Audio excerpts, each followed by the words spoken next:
ang mga kwento ng pag-ibig, kwento ng buhay at kwento ng pag-asa dito sa Barangay Love Stories. Love Stories. Madalas ang mga bagay na ating ikinakahiya ay tayo rin ang may gawa. At dahil takot tayong mahusgahan, ang sarili nating kaligayahan ay ating hinahadlangan. Ikaw, kabarangay, ano ang isang bagay sa buhay mo na sobra mong ikinakahiya?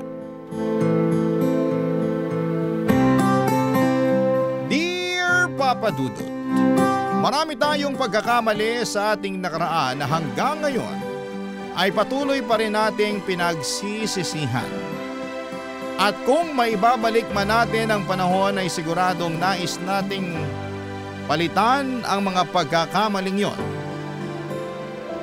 Ako po si Samson, 30 years old mula sa Malabon. Panganay ako sa isang pamilyang matatawag nating middle class. Single po ako since birth. Hindi dahil hirap ako makahanap ng nobya kundi natatakot po akong magkaroon ng nobya. Meron kasi akong pinagdaanan sa katawan na siyang pinanggagalingan ng aking insecurity. At kung papaano ko po ito nakuha, iyon ang ibabahagi ko sa inyo ngayong araw. Papa Dudut, maaga akong namulat sa pagkakaroon natin ng kakaibang init sa katawan na kailangan nating ilabas. Lumaki kasi ako sa pamilyang mas marami ang kalalakihan at hindi na bago sa akin ang mga usapan patungkol sa mga kababaihan. Minor de edad pa lamang ako nung una akong makapanood ng isang video na hindi dapat pinapanood ng mga bata. 13 years old ako noon nung nahuli kong nanonood ng tito ko ng malaswang palabas sa TV. Isang gabi.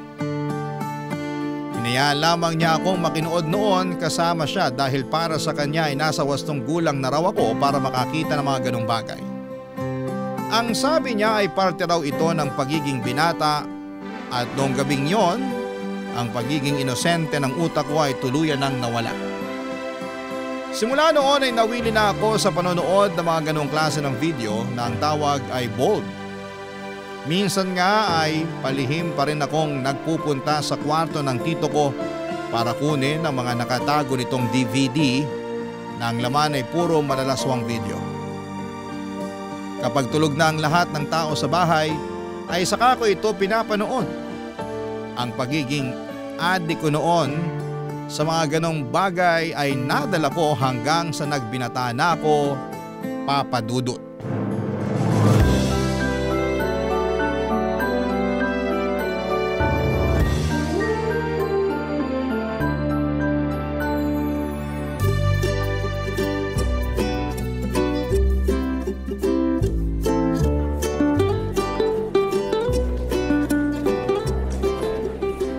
Pre, may kopya ka ba nung klinase natin kahapon? Kahapon? Alin doon? Yung diniscuss ni Mrs. Garcia. Papasa naman ako sa email oh. Kinopya mo sa flash drive mo yung lesson natin kahapon, di ba? Oo, nasa akin na. Yung naka-PowerPoint yon? Oo, yun nga. Tinamad ako mag-take notes kahapon eh. Hindi ko alam na magpapaquiz pala siya bukas. Sa iba nakapag-focus yung utak ko eh. Saan ka na naman ba nakafocus? Sa katawan na naman niya, no? Kahit kailan talaga, napakaano mo. Hindi ko nakasalanan yun. Magsuot ba naman kasi siya ng hapit na damit? Walang niya ka talaga. Yang utak mo napaka-green-minded. Oo, green-minded talaga. Lahat na lang ng babaeng nakikita mo, pinagnanasahan mo. Wala kang sinasanto ah. Pati yung teacher nating may asawa na mukhang papatulan mo pa. MILF eh. Anong MILF? Hindi mo alam kung anong MILF? Kailan ka ba pinanganak? Kahapon? Hindi naman kasi kasing dugyot ng utak mo, tong utak ko. Search mo na lang sa internet para may dagdag kaalaman ka. Sira ulo, kung ano-anong nilalagay mo sa utak ko. Tanda-tanda mo na wala kang alam sa mga ganyang bagay. Daig mo pa kinder ah. Alam ko kung ano yun. Ikaw naman, naniwala agad. Nanonood din ako niyan dati. Akala mo ikaw lang. Nice! Kaya tayo magtropa eh. Iisa lang hulma ng utak natin. Hindi ko na kailangang mag-isip at manood ng mga ganyang bagay kasi may girlfriend naman ako. Asus, kunwari ka pa. Palibasa, late kang tinuli kaya ngayon mo lang na-enjoy yan. Sino bang hindi gaganahan kung gabi-gabi ako nakakatanggap ng bagong video?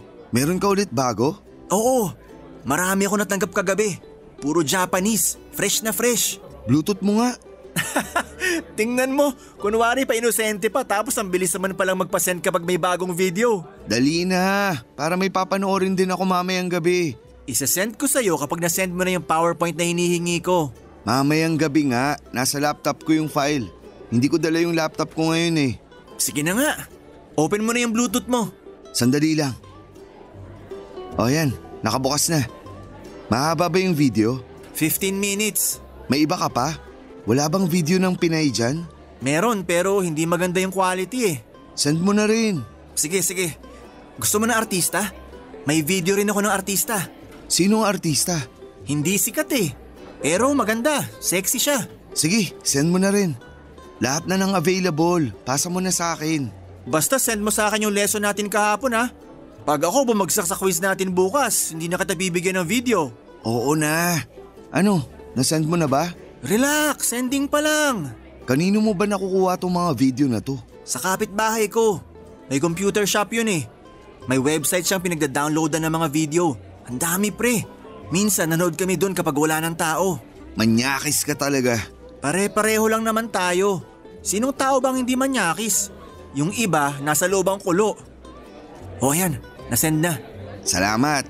Nako, may binatang sasaya na naman mamayang gabi. Nagtatampo sa akin girlfriend ko eh. Kailangan ko ng ibang magpapasaya sa akin. Tara na nga, may klase pa tayo. Daan muna tayo sa CR. Manunood lang ako saglit. Hoy, iuwi mo na lang yan sa bahay nyo. Dito ka pa sa school magkakalat eh. Tara na, late na tayo sa sunod na klase.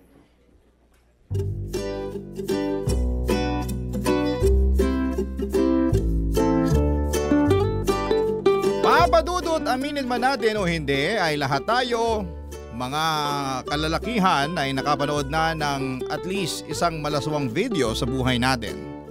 Ang nasa isip ko noon ay natural lang naman ito para sa ating kalalakihan lalo na sa mga binata kung saan ay kainitan pa ng katawan nila. Sa halip na gumawa ng isang bagay kung saan ay pwede kang makadisgrasya ng babae, ay mas mainam na suluhin mo na lamang ang init ng iyong katawan. Noong college ako ay naging tambayan ko na ang computer shop. Nandun ako hindi para maglaro ng online games katulad ng ginagawa ng ibang estudyante kundi nandun ako para manood at mag-download ng mga video na ito. Sa katunayan ay bumili pa nga ako noon ng pagkamahal-mahal na flash drive. Doon ko inipon ang mga videos na nakukuha ko online. Karaniwan ay puro ito Asian videos at kung ano-ano pa. Ang mga videos na yon ang naging pampatulog ko noon. Naging ritual ko na ang gabi-gabing nanonood ng mga video sa puntong kapag hindi ako nakakapanood nito ay nakakapagpalabas ng init ng katawan ay nagkakaroon ako ng insomnia. Wala akong bisyo maliban sa pagiging addict nga sa panonood ng mga video na ito. Araw-araw walang mintis naging parte na ng buhay ko ang panonood ng mga videos. Dumating noon sa puntong habang naglalakad ako sa labas ay nag-i-imagine pa ako na ako ang bida sa isang video. Ganon na kalala ang sitwasyon ko. Sobrang saturated na ang utak ko na kahit wala pa akong personal experience, pakiramdam ko ay pro na ako sa ganong larangan. Yun nga lang hanggang sa akala lang pala ang lahat. Dahil doon ako na mismo ang napasabak. Bagsak ang naging performance ko at nadismaya ang babaeng nakasama ko dahil hindi raw ako marunong papadudot.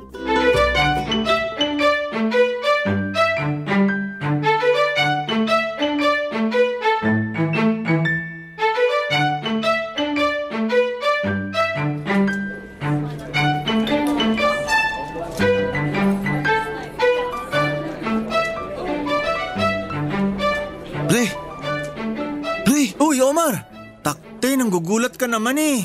Lalim yata ng iniisip mo ah. Nagpapantasya ka na naman ba dyan? Hindi. May iba lang akong iniisip. Ano naman? Alam ko na, iniisip mo yung nangyari sa inyo kagabi ng tropa ng girlfriend ko, ano? Teka, paano mo nalaman yun? Akala mo di makakarating sa akin yung nangyari? Eh yung babaeng tinake home mo, kiss and tell yun. Nagkwento siya sa girlfriend niya, tapos kinuwento naman sa akin ng girlfriend ko. Anong sinabi niya sa'yo? Di daw niya na-enjoy, di ka man lang tumagal ng 3 minutes. Hindi totoo yun. Sus, hindi rin sana ako maniniwala. Kaso, alam ko na virgin ka pa. Kaya naiintindihan ko naman kung mabilis kang natapos. Hindi nga totoo yun. Nagpapaniwala ka naman dun. Galit na galit yung babae. Nabitin daw. Alam nga namang gumawa ng kwento yun. Alam mo pre, wag mong ikaya yung nangyari. Lahat naman tayo dumaan sa ganyan eh. Nung first time ko nga, di ko rin alam ginagawa ko eh. Ganon din ba nangyari sa'yo? Hindi. Tumagal naman ako. Pero marami naman kayong naka-experience ng ganyan. Pero pre, tip ko lang. I-practice mo magpigil para makatagal ka. Para naman masatisfy mo yung partner mo. Alam ko naman yun. Aral na aral ko na yan. Nanibago lang talaga ako. Iba naman kasi yung napapanood mo sa video kaysa sa totoong buhay. Hindi lahat ng nakikita mo sa video, ganun na ganun sa realidad. Magkaibang-magkaiba yun. Nadala lang naman ako kaya ganun yung nangyari. Masyado lang sigurong na-excite yung utak mo. Ilang taon ka ba naman kasing nagpapantasya? Kaya yung nangyari na yung gusto mo, di mo na alam gagawin mo sa sobrang dami ng style na napanood mo. Pero kung ako tatanungin, hindi pala ganun ka-exciting kapag ikaw mismo yung gumagawa, no? Ha? Bakit naman? Ang laki ng difference eh. Alam mo yung mga patalasta sa TV? Yung akala mo malaki yung burger na binibenta nila tapos kapag sa totoong buhay na, ang liit pala. Ganun yung nangyari eh. Iba yung expectation ko sa nangyari. Ano ba kasi expectation mo? Yung mga katulad sa napapanood mo? Sabi ko naman kasi sa'yo, iba yung sa totoong buhay. Masyado kasi yatang mataas yung expectation mo eh. Parang gano'n na nga. Yung nangyari sa amin kagabi ang boring, walang thrill. Ang tahimik ng babae tapos nakahiga lang. Marami ka pa talagang kailangang matutunan. Iba pa rin talaga yung actual experience kaysa sa may alam lang. Parang book smart versus street smart lang yan. Kapag pinaglaban mo yung dalawa, mas madiskarte yung street smart kaysa sa natuto lang sa libro. Sabihin mo na lang sa kaibigan ng girlfriend mo na wag nang ipagkalat yung nangyari. Nakakahiya eh. Pati rin naman sa kanya pangit din experience ko eh. Hindi ko naman pinagkalat. Ganun talaga. Maraming tao ang kiss and tell. Hayaan mo na. Ang mahalaga, hindi ka na virgin. Mas matutuwa pa ako kapag nanood na lang ako ng porn eh. Maling babae lang kasi yung na-take home mo. Sa susunod, ako na lang magrereto sa'yo. Ipapakilala kita sa marunong. Ibibigay mo sa akin yung mga pinagsawaan mo na? Wag na. Para lang naman maging praktisado ka. Ayaw mo nun? Ayoko. Ayos na ako sa isang beses. Maghahanap na lang ako ng girlfriend. Mas safe. Sa bagay, mas maganda nga yun kaysa pa iba-ibang babae. Baka mamaya makilala mo si Aida nang wala sa oras. Aida? Sinong Aida? AIDS kasi yun. Aida tawag nila sa AIDS. Ah, gets. Sa panahon ngayon, mahirap na kapag naawaan ng sakit. Kaya mas magandang maging safe na lang. Mas maganda yung pa-video-video na lang. Oo, mas safe nga yun.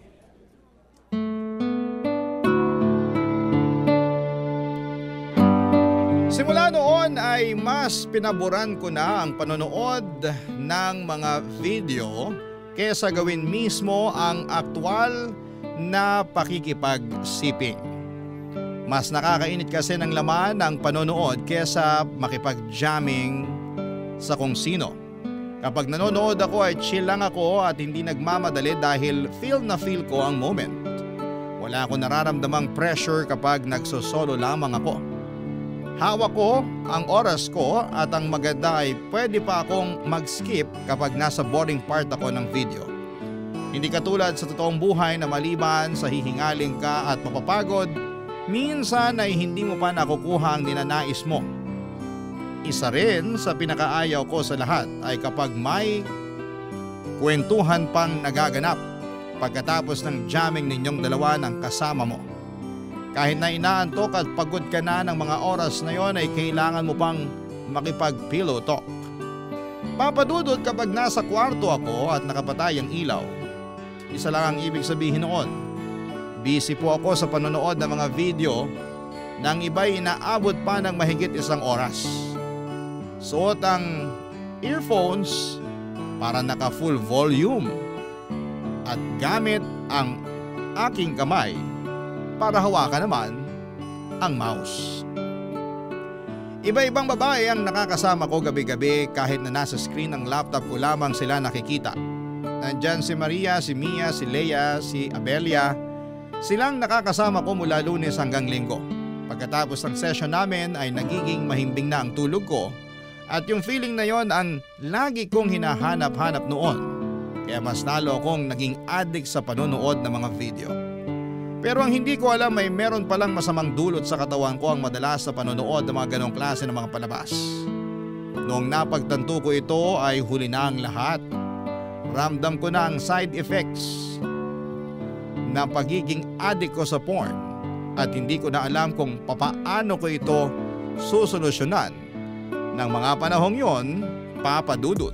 Barangay Love Stories. Barangay Love Stories. Taon ang lumipas hanggang sa tumanda na ako ay nagpatuloy ang pagiging addict ko sa panonood ng mga ganong klase ng video. Noong mga panahong yon ay nakatagpo ako ng isang babae na nagustuhan ng puso ko. Itago na lang natin siya sa pangalang Elaine. Nakilala ko siya sa isang seminar at pinadala ako noon ng company ko para sumailalim sa seminar sa Batangas. At doon ay naging close ko si Elaine. At sa 3 araw ng pagsasama namin sa event, nagpatuloy ang pagkakaibigan namin sa social media hanggang sa sinubukan ko siyang ligawan. At sinuwerte naman ako dahil sinagot din naman niya ako. Si Elaine yung tipo ng babae na nasa loob ang kulo. Tahimik siya, mabait at mahinhin kapag nasa harapan ng mga tao pero kapag dalawa na lamang kami ang magkasama ay napaka-wild niya. Sasabihin niyo siguro na bagay para sa akin ang isang tulad ni Elaine dahil pareho kaming mainit sa maraming aspeto pero nagkakamali kayo. Ang personality na yon ni Elaine ang isa sa mga pangunahing problema ko noong nagsisimula pa lamang ang relasyon namin. Lagi kasi siyang nasa mood, Papa Dudut. Kapag magkasama kami ay kailangan ay palaging may nangyayari. Nang mga panahong yon, kung bata-bata pa lang sana ako ay siguradong G na G ako sa halos araw-araw na pag-aaya niya sa akin. Pero nang panahon kasi na yon ay pinagdadaanan ko na ang resulta ng pagiging addict ko sa panonood ng mga videos.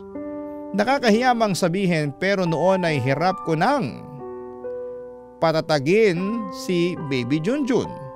Mahirap itong bumangon on the spot at kinakailangan ko pang manood ng video para lamang mabuhay ang flagpole ko. Iyon ang karaniwang pinagmumulan ng away namin ni Elaine. Dahil lagi ako noong nagrarason tuwing in the mood siya at hindi ko siya mapagbigyan, Papa Dudut.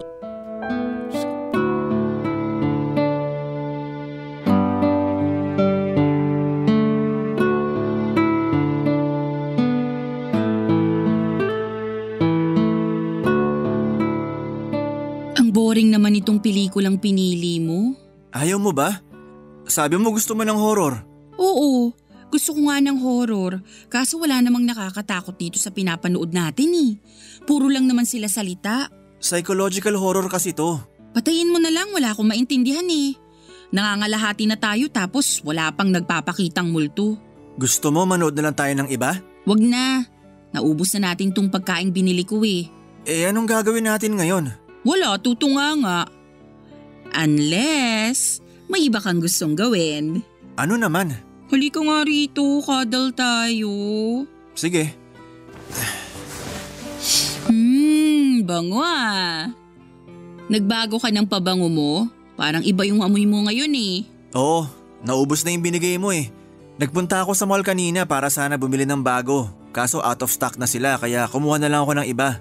Mas maganda to, mas mabango, matapang, very manly ang dating. Nakaka-turn on. Talaga ba? Oo. Teka, sandali lang. Huwag ka mag-iwan ng kiss mark dyan sa leeg ko ha. Oh, bakit naman? Ayoko, nakakahiya. Pagtitripan lang ako sa trabaho niyan eh. Para namang kinakahiya mo na ako kapag ganun. Hindi naman. Dapat yung ginagawa natin private lang. Hindi na kailangan ipagyabang pa sa ibang tao. Sige na nga. Debolto ka ba? Bakit? Talagang nakaupo ka lang dyan? Hindi ka gagalaw? Ini-enjoy ko pa yung ginagawa mo eh. Halika rito. Lapit ka sa akin. May rubber ka? Ha? Wala akong dala eh. Ano ba yan? Nag-boy scout ka ba? Dapat lagi kang handa para sa mga araw na ganito. Sorry na. Hindi ko naman inaasahan na may mangyayari sa atin ngayon eh. Samson, kaya nga unexpected eh. Kasi hindi inaasahan. Pero kahit ganun, dapat ready ka anytime, anywhere. Sige, next time na lang. Sa susunod alam ko na gagawin ko. Lagi ka nalang ganyan eh. Palagi ka nalang nagrarason para walang mangyari sa atin. Ayaw mo na ba sa akin? Hindi naman sa ganon. Nagkataon lang talaga na wala akong dala. Kahit dati pa lagi kang nagdadahilan para lang hindi matuloy. Aminin mo nga, lalaki ka ba talaga? Oo naman. Sure ka? Di ka bakla? Ano namang klaseng tanong yan? Mukha ba akong bakla? Eh kasi ngayon lang ako nakakita ng lalaking umaayaw sa mga ganitong bagay eh. Ikaw lang yung hindi game. Wala lang talaga ako sa mood ngayon. So nung minessage kita para magpunta dito sa bahay at manood ng movie, naniwala ka na manunood lang talaga tayo ng movie? Hindi ba? Ay naku. Sige na nga, wag na. Nasira na yung mood ko. Nakakainis. Sorry na. Ano nang gagawin natin ngayon? Eh di manood na lang. Wala naman akong choice. Anong gusto mo? Horror ulit?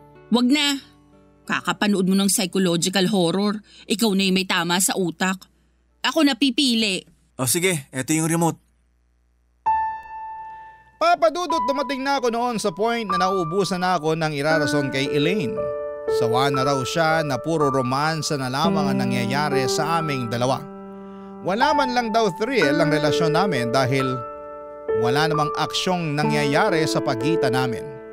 Para na nga akong silang plaka noon na tuwing nag-aaya si Elaine, ang lagi kong sagot sa kanya ay next time na lamang.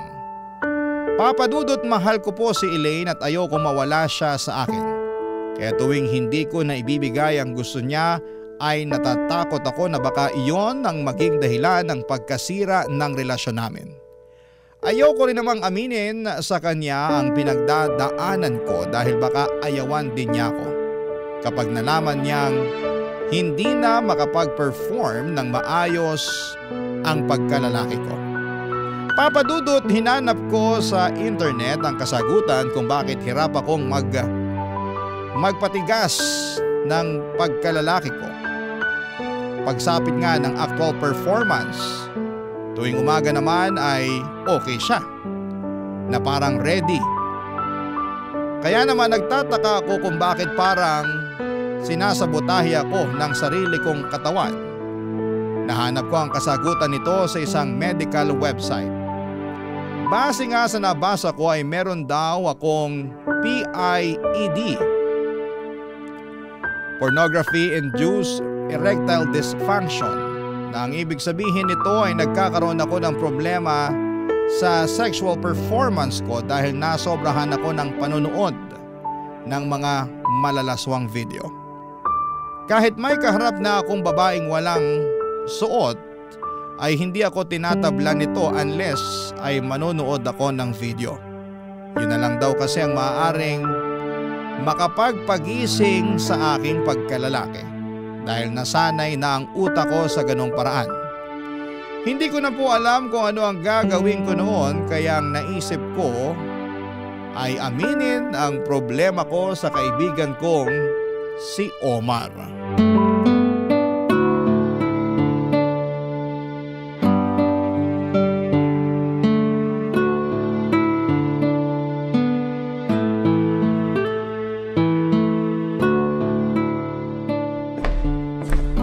Oh, eto, beer. Salamat pre. Mabuti na lang may stock ako rito sa bahay para may pagsaluhan tayo habang nag-uusap. Ano bang meron? Ba't bigla kang nakaalalang bumisita rito sa bahay? May problema ako pre. Kailangan ko ng tulong mo. Nako, kung usapang pera yan, wala akong maitutulong sa'yo.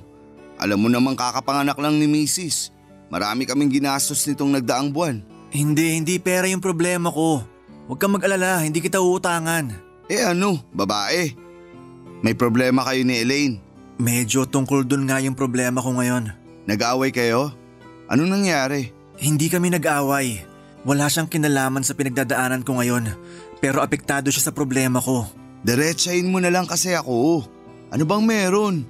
Hindi mo na siya mahal. May side chick ka. Wala, hindi ganon. Ako yung problema. Problema ka ng problema. Di mo na lang sabihin kung ano. Ano ba kasi yun? Nakakahiya kasi. Hindi ko alam kung paano ko to sasabihin sa'yo. Na ano? Huwag mong sabihin bakla ka. Hindi ako bakla, ano ba? Ba't ba yan yung lagi niyong sinasabi? Ang gulo mo kasing kausap eh. Paligoy-ligoy ka. May problema kasi ako sa dito. Saan? Sa pagkalalaki ko. Matagal ko na itong pinoproblema eh. Ha? Ano? 30 ka pa lang ah. Hindi ba dapat tsaka lang natin poproblemahin yan kapag 70 na tayo? Sakit yan ng matatanda eh. Ewan ko nga rin. Kaya nga ayoko makipagtali kay Elaine.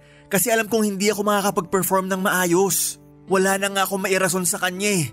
Sabihin mo na lang sa kanya yung totoo. Paano kung hiwalayan niya ako? Wala tayong magagawa. Kasalanan mo rin kasi yan eh. Wala ka bang alam na gamot nito? May mga nabibili naman online. Yung mga galing China na herbal medicine. Meron din sa pharmacy. Yung mga sinasabi nilang pampainit at pampadagdag ng energy. Try mo yun. Baka sakaling makatulong sa problema mo. Hindi ba kailangan ng reseta nun? Hindi. Mag-order ka na lang online para mas madali. Salamat. Ewan ko ba dito? Inis na ako. Ayaw makisama eh. Nako, mukhang problema na yan sa utak kung ganun. Magpa-check up ka na kung ganyan na kalalayan. Baka naman madaan pa sa gamutan. Subukan ko munang bumili ng sinasabi mo. Sige, baka sakaling tumalab. Tawa-tawa ka pa dyan. Problemado na nga yung tao eh. Ang epic kasi. Ngayon lang ako nakakita ng lalaking ayaw makisama yung alaga. Parang may sariling isip. Bad trip nga eh. Pero seryoso, hanga rin ako kay Elaine ha. Kasi nakapagtiyaga siya sa'yo. Ang lala na nga ng trust issues niya eh. Akala nga rin niya may iba na akong babae eh. Alam mo pre, mas magandang pag-usapan nyo na lang yan. Dapat hindi ako yung unang pinuntahan mo. Dapat si Elaine. Mas mainam na umamin ka na sa kanya para hindi siya nag-iisip ng masama. Tsaka na, baka naman masolusyonan ko pa tong problema ko. Bahala ka. Good luck. Noong time na yon ay magulo na ang relasyon namin ni Elaine at pinag-iisipan na ako ng masama ng girlfriend ko dahil hindi ko maibigay ang gusto niya. For the meantime ay sinunod ko ang suggestion sa akin ni Omar. Uminom ako ng gamot na makakatulong sa performance ko. May mga gamot naman para sa PIED pero kailangan ito ng reseta mula sa doktor. Nahihiya naman akong magpatingin sa doktor para makakuha sana ng reseta. Kaya hanggang sa mga enhancement capsules na lamang muna ako noon. Nakatulong naman ang pag-inom ko ng mga enhancement capsules, Papa Dudut. Kahit papaano ay napagbigyan ko ang cravings ni Elaine at muli ay naging maayos ang pagsasama namin. Ang gamot na yon ay lagi kong iniinom kapag inhit ang girlfriend ko. Kapag alam kong may mangyayari sa aming dalawa ay umiinom na ako ng capsule noon. 1 oras bago kami magbakbakan. Kaso nga lang ay natatakot din ako na baka maging dependent na ako sa gamot na yon. Naisip ko na baka mas lalo lang lumala ang problema ko kapag sinanay ko naman ang katawan ko sa mga ganong klase ng gamot. Kaya nga ang ginawa ko ay nilimitahan ko ang pag-inom ng capsules. Ibig sabihin ay nalimitahan din ang pagbibigay ko ng aliw kay Elaine. Nang minsang nagkaroon ng inuman sa amin ay nalasing ako. Sakto noon nakasama ko si Elaine. Inaya niya ako na may mangyari sa aming dalawa pero hindi ako pumayag. Alam ko kasing lalong hindi tatayo ang pagkalalaki ko noon dahil lasing ako. Nag-away kami ng malala ni Elaine At doon ay nasabi ko na sa kanya ang totoong rason kung bakit ayaw ko na may mangyari sa aming dalawa, Papa Dudut. Barangay Love Stories. Barangay Love Stories. Papa Dudut, alam ko noon na may problema na sa akin, pero kahit ganoon ay hindi ko pa rin mapigilang manood noon ng mga videos. Lalo na't isang search lang sa cellphone ay marami ka na kaagad pagpipilian. Lagi ko noon sinasabing last ko na ang panonood ng mga ganong klase ng video. Pero ang last na yon ay hanggang sa salita lamang pala. Sobrang addict ko na sa panonood sa puntong palagi na itong hinahanap ng isip at katawan ko. Kapag natapos ko ng manood at wala na ang init na nararamdaman, ay saka ako binabalot ng konsensya at pagsisisi. Pero pagkatapos noon ay sa susunod na araw ay ginagawa ko ulit ito. May isang pagkakataon noon na inaya ko ni Elaine na mag-jamming ulit. Lasing ako noon at wala akong dalang gamot na pampabuhay para kay Junjun. Nag-away kami at dala na rin ng alak sa sistema ko ay nasabi ko sa kanya ang problema ko. Nagulat siya sa mga nalaman niya pero noon lang din niya na-realize kung bakit lagi akong nagdadahilan tuwing nag-aaya siya. Nakahinga raw siya dahil akala niya ay hindi daw ako tinatabla ng alindog niya. Akala rin niya noon ay may iba na ako at nagsasawa na sa kanya. Yun pala, iba pala ang problema. Hindi ako kundi ang Junjun ko. Para patunayan sa kanya ang problema ko ay pinagbigyan ko siya sa gusto niya. Hindi ako uminom ng gamot at hindi rin ako nanood ng video para makita niya mismo ang problema ko.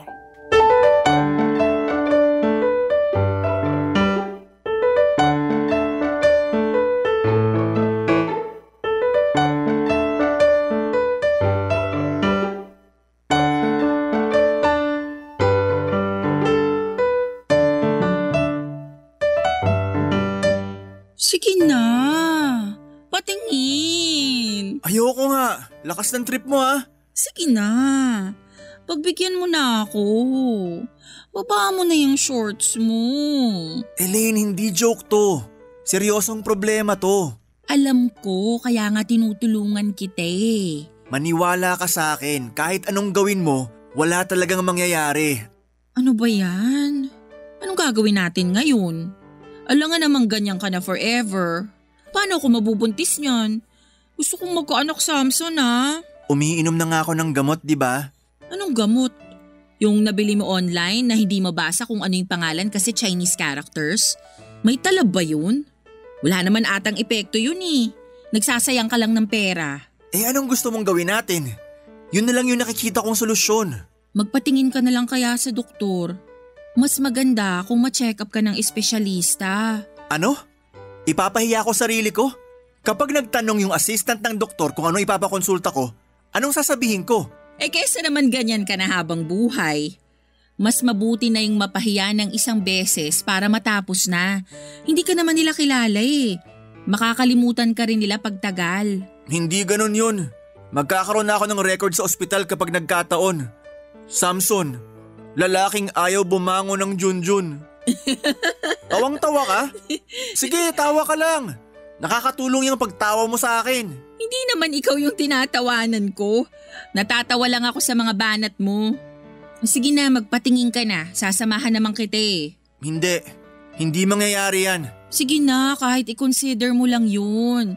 Imagine kapag magaling ka na, anong klaseng saya at sarap ang mararamdaman natin kapag nagkataon. Ayaw mo nun? Kahit gabi-gabi pa natin gawin kung sakali. Sige, pag-iisipan ko. Pag-isipan mo ng mabuti. Para sa atin din naman to eh. Oo na. Sasamahan kita, huwag ka mag-alala. Sige, basta ipangako mo na hindi mo natatawanan tong kondisyon ko. Oo, promise.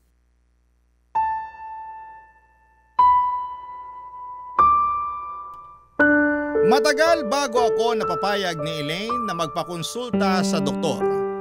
Nahihiya kasi ako noon na ipakonsulta ang problema ko, pero sa huli ay kung gusto ko talagang gumaling ay kailangan kong magpatulong. Una kaming nagtungo sa isang general physician kung saan ay nirefer niya ako sa kakilala niyang urologist. Doon ay nakumpirma nga na mayroon akong PIED. Nakadepende na lang daw kasi ang pagising ng alaga ko kapag nanonood ako ng video dahil yun ang naging trigger ng utak ko. Neresetahan ako ng doktor ng ilang gamot na makakatulong sa problema ko saka nagbigay siya ng ilang psychological treatment na kailangan kong sundin para mabago ang nakasanayan kong lifestyle. Sinabihan din niya ako na kailangan ko nang itigil ang panonood ng video kung gusto ko talagang mawala ang problema ko. Sobrang saya ko noon dahil sa wakas ay masusolusyon na ang problema ko. Ibig sabihin noon ay mapapasaya ko na si Elaine at maibibigay ko na ang gusto niya. Pero hindi rin pala ganon kadaling gawin ang solusyon na yon. May mga pagkakataon pa rin na nagkakaroon ako ng relapse. At kapag nangyayari yon, ay napapa-search ako ng video lalo na tuwing hindi ako makatulog. May mga oras noon na dinadaya ko ang sarili ko. Kung hindi man nanonood ng video ay nagsisearch ako ng mga pictures online. Pati pala ganong tipo ng material ay dapat bawal din para sa akin. Tatag at disiplina ang kailangan para maayos ko ang dinadanas kong problema. Tinulungan ako ni Elaine para malagpasan ko ang lahat ng yon. Kung hindi dahil sa kanya ay hindi ko magagawa ang lahat ng pagbabagong yon sa buhay ko.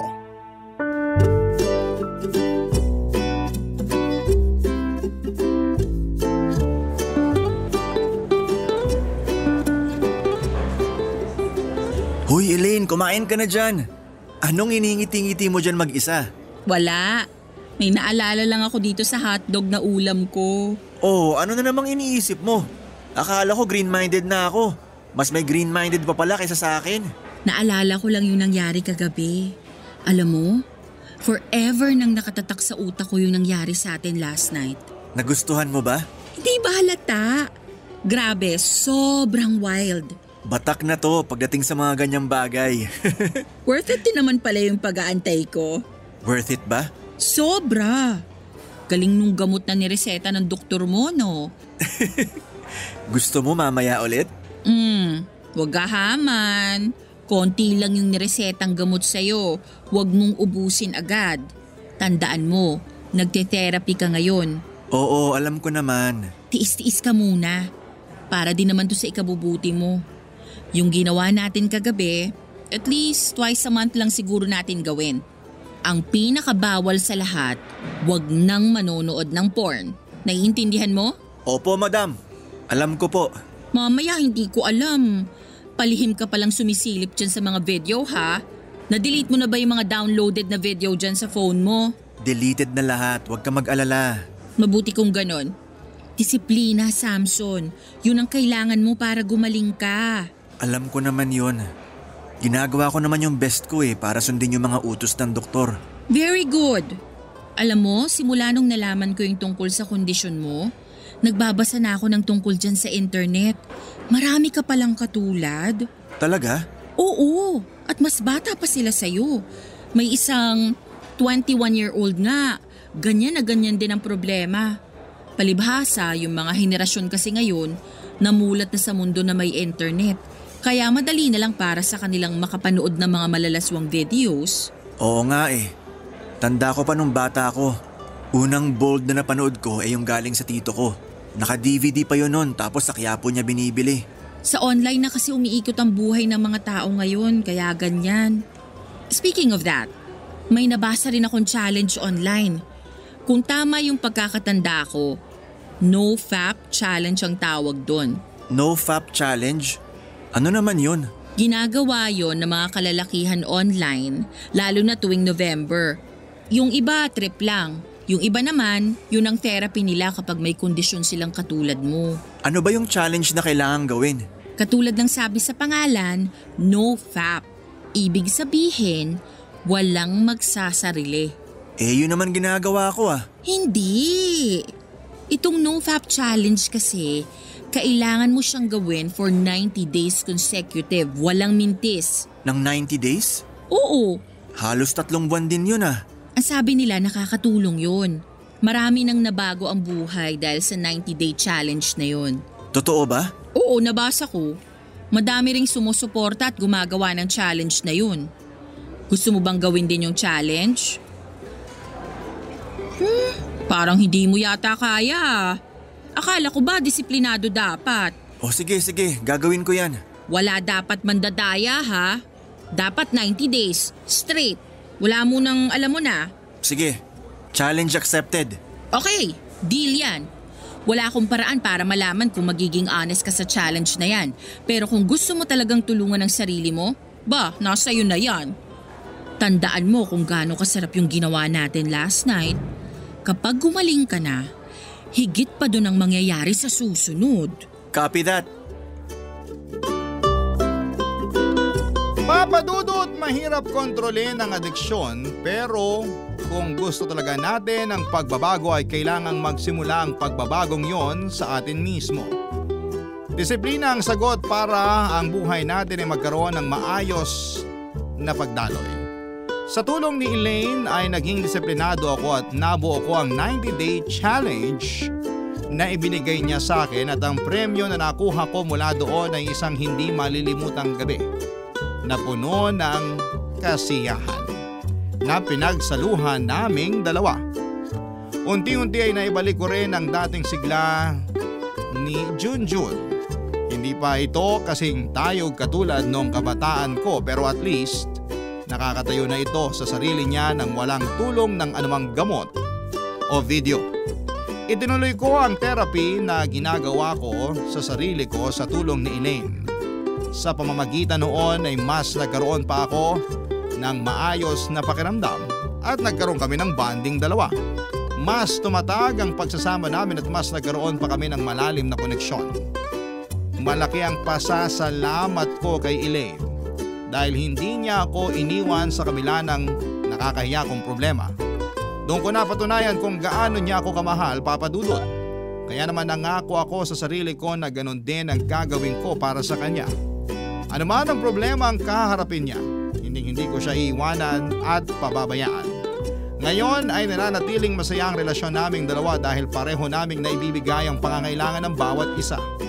Hiling ko na sana ang pagmamahalang ito ay magpatuloy hanggang sa pagtanda. Ito po ang aking kwento at sana'y natuwa at natuto kayo sa ibinahaging parte ng buhay ko. Ang inyong forever kapuso at kabarangay, Samson. Ano ang masasabi mo sa ating Barangay Love Stories today? Aabangan namin yan sa aming comment section.